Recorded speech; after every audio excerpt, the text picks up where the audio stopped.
we'll get into bias here, which bias is just when you have a preference for something. And bias can show itself in a few ways, and it's not always malicious.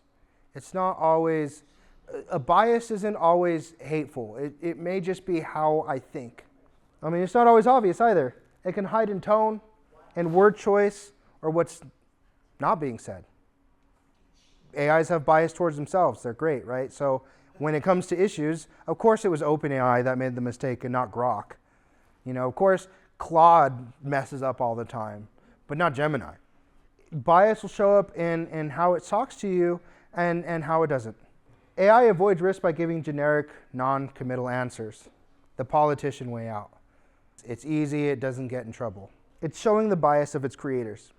OpenAI, Google, Microsoft, all these companies don't want controversy. Controversy works bad, people cancel their things, they lose millions of dollars. So in order to combat that, it makes its AI give very basic generic answers so that they don't get in trouble. That's the bias of its creators. And that's part of the big bias and issue we have with AI today, is it's not giving people direct answers anymore, it's giving people fluff answers. You know, you get 2-3 paragraphs out of these questions and you only use 2 or 3 sentences out of it. So we have a case study to talk about bias. In 2018, Amazon trained an LLM on resume data. And then they found that this LLM would take resumes and read it, and it would only push men forward. And women weren't getting hired. And they're like, well, why? Well, for the last 10 years of data that they gave it all these resumes, it was a male-dominated field. Every resume that it got belonged to a man. So it naturally just decided, oh, men must just do this better or something. And so then it just stopped pushing women forward.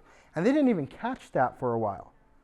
Because it doesn't tell you that, right? It doesn't tell you, you're like, hey, why did you hire this person over this person? It'll say qualifications, it'll say all this. It will never say because of gender. But it's thinking that. And that's where bias becomes a big problem. It's one of those things that it's building bias in us because we take it at face value, right? If they didn't look into it deeper and they just kept hiring men and they just never had women in the workforce, like that's a bias. It was up to Amazon to figure that out. So I have another case study coming up. There's AI essay graders, they're AI, and they grade students' papers. And they developed a bias as well.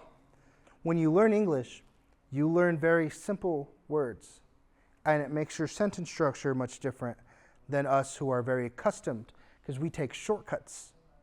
And so if you don't speak English and you're typing like somebody who's just learning English, that's actually how AI talks. Very simple, small words for you to understand. And so these foreign students were getting flagged as AI more.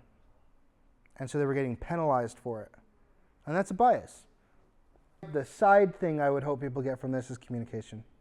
Us talking and working things out together, we make less mistakes than if we had just given it to AI or worked on it individually. So collaboration and communication are still, I think, the meta. I think it's still the best.